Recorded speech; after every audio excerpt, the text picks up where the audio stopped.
Sans amour, sans souci, sans problème. Oui, la belle vie. On est Un peu d'amour quand même, un petit peu. Pas trop de problèmes. Et puis concernant la consommation, on a Isabelle Martinet.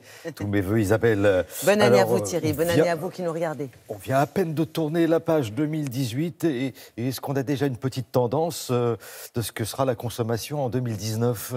Alors déjà, une première bonne nouvelle qui devrait profiter à la consommation, selon notre confrère Les Échos, la hausse du pouvoir d'achat pourrait atteindre 3% sur l'année en raison de la fin de l'inflation et aussi en raison des mesures prises par le président de la République. Et puis on le sait bien, les périodes charnières sont propices aux études. Donc, dans la lignée directe de 2018, on a déjà effectivement les premières tendances de 2019 qui se profilent grâce, entre autres, notamment à la 5e édition du rapport annuel de tendance de l'organisme JWT.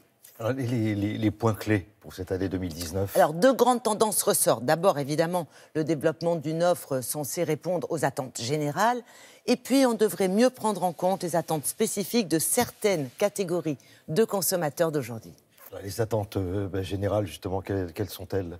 Alors, les attentes générales, très clairement, on souhaite plus de services et une meilleure protection de l'environnement. Alors la distribution est directement concernée parce qu'aujourd'hui, elle ne peut plus se contenter d'une simple mise en vente de produits. Donc elle travaille à la mise en place de nouveaux services, mais il ne s'agit pas uniquement de pouvoir déjeuner sur place. Non, il faut aller plus loin, suivre.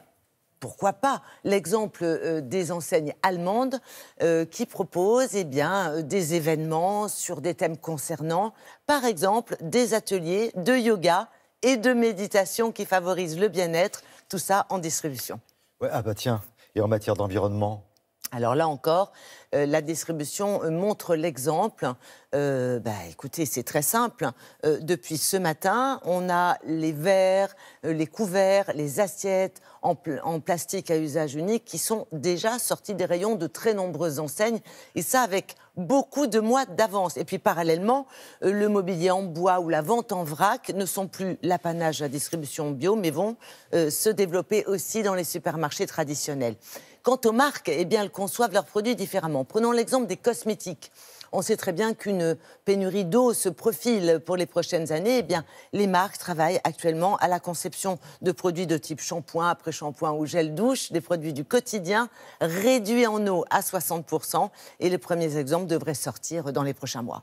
Alors, il y a aussi des attentes, alors là, un peu plus spécifiques. Oui, et notamment dans l'alimentaire, parce que notre consommation évolue et que nous composons nos repas différemment. Alors oui, on a beaucoup parlé du phénomène vegan, du mouvement vegan, mais en fait, le mouvement le plus intéressant, c'est celui des flexitariens, c'est-à-dire ceux qui se contentent de réduire leur consommation de viande, qui la limitent.